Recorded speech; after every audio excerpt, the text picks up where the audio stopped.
So how do we, given that we do have a thinking style, approach content or material? And again, it doesn't matter whether it's online learning or whether it's a book we're supposed to read or a thesis we're supposed to write. How do we approach that when our thinking style isn't necessarily geared to that particular approach to learning? Well, the answer is relatively straightforward, but not very surprising. Well, first of all, each of us are good at learning, but we learn in our own way. And knowing what that way is really fundamental to our being successful learners.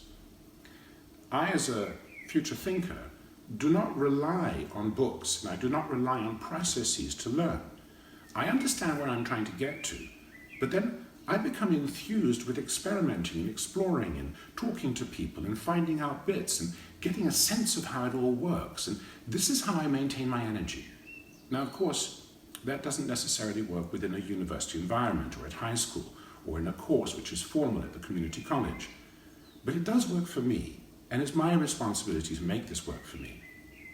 Now, let's say that you are a past thinker and you are in the process of learning how to be an entrepreneur. You're getting your Masters of Business Administration. Well, a lot of that is about entrepreneurship.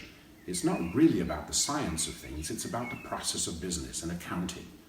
So you might have a tough time in that it doesn't really deal with facts, it doesn't really deal with regulations or laws and in its completeness. What it does is teaches us how to maximize efficiencies and how to improve systems to take advantage of opportunities constantly. So one has to suspend that fact part a little bit. And the way to do that very often for a past thinker is to find other people for whom this is much easier and to see what does that look like and to learn from those other people what this present future kind of thinking, this entrepreneurial thing, actually feels like. How solid does it really need to be? What's acceptable? What are the norms here? Well, it's very similar if you're a present thinker and you're actually trying to learn something like law, which is very past thinking. You may be approaching this from the point of view you want to be a contractual lawyer, all about the process of law. But of course, even a contractual lawyer has to study the law itself, the precedent. And this might be extremely difficult for a present thinker who doesn't have a lot of past thinking. So what they would necessarily do is team up with a past thinker who would help them to understand, well, what parts of this precedent are really important? What are the principles that we do need to remember and understand? And sometimes you find that it's much easier if someone's picked out the absolute nuggets of what's really relevant and important, as opposed to trying to find those for yourselves, which is not what present thinking does, that's what past thinking does. It finds meaning.